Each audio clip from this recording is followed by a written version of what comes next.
আসসালামু আলাইকুম হুজুর। প্রশ্ন হলো, আহমদিয়া মুসলিম জামাতের বিশ্বাস হলো নবুয়তের দ্বার বন্ধ হয়নি, ভবিষ্যতে কি অন্য কোনো নবী আসতে পারে?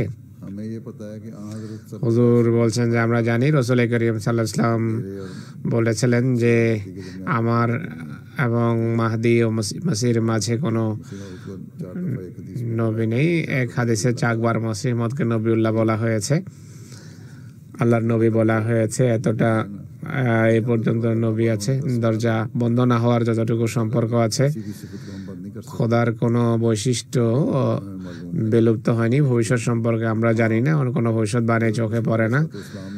মসিহ মওউদ আলাইহিস সালাতু ওয়াস সালাম এক জায়গায় এটি বলেছেন যে হতে পারে কোনো সময় যখন মানুষের অবস্থা অধপতিত হয়, তখন এক জালালি নবীও আসতে পারেন প্রতাপ নিয়ে। তিনি কে হবেন, তখনকার খলিফা সেই মর্যাদা লাভ করবেন নাকি অন্য কিছু হবে, আল্লাহ ভালো জানেন। দ্বার বা দরজা বন্ধ হয়নি।